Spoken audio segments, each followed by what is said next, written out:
Rick in Laurel, Delaware. Hey, Rick, what's up? There, Tom. One thing that nobody ever mentions when they talk about things about how we can do things to save the planet, we keep going past the main thing, which is they formed us back in the 60s to cap the population. Yeah. Yeah, we do have a surplus of people. One time, I know you mentioned it one time, you touched on it a little bit there, where you were saying how you had never seen these big mega slums until after we surpassed 4 billion people. Yeah. Well, we had large slums. I mean, we've had large slums that they've kind of gone along with Western history, Western civilization / capitalism for millennia. I would argue, but there was something. I forget the countries you were talking about, but I remember you were saying when you went there on towards like for helping people and all, you're saying how they had these huge mega slums that hadn't formed until after we passed that one point that they had warned us about. Yeah, I don't remember that specific comment, but the favelas, where I've worked in Bogota in the slum there, and it's around the outside of the city. And they're up on the hillsides and whatnot. It's the same thing in Mexico City. I've been there in Lima, Peru. I've been there, and those are those large slums that I think are to a certain extent the result of people moving out of the country into the city in search of some way to make a living.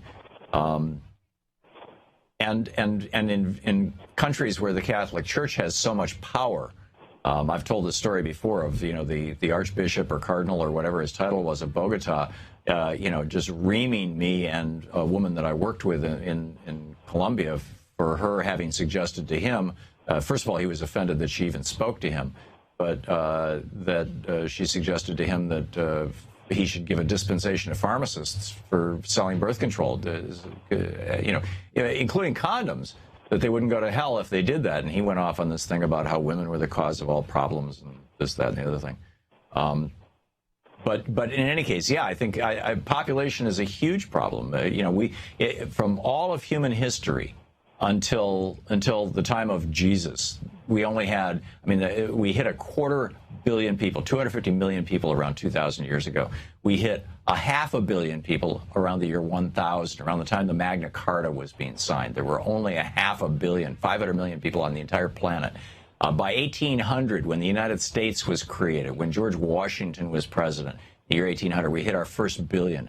Our second billion didn't take 165,000 years. Our second billion took only 130 years. We hit our second billion in 1930. Our third billion didn't take 130 years. It only took 30 years. We hit 3 billion people the year that John Kennedy was sworn in 1960.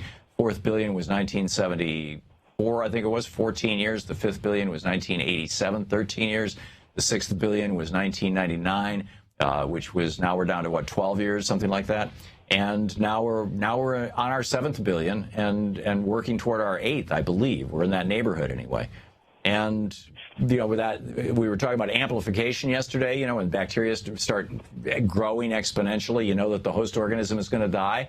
Well, yes. We are growing exponentially, and the host organism is our planet. And guess what? It's dying. So, yeah, it just seems like so much relates to that. Yeah, I absolutely agree. But that's not so much a cutback on meat thing. That's, that's a cutback on everything. Well, it's actually, I think it's an empowerment of women thing. If you look around the world, we used to think that access to birth control and access to a middle class, to a higher standard of living, were the principal things that reduced family size. And because the statistics seem to indicate that. But what was missing and has been now, well documented over the last decade or two, is that having access to a middle class, having a higher standard of living, also empowers women.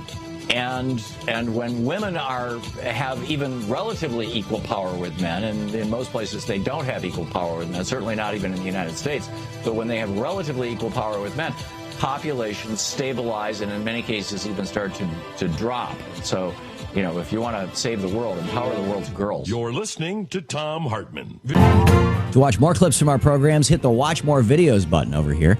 And please be sure to hit the handy-dandy subscribe button so you'll always be up to date. Tag, you're it.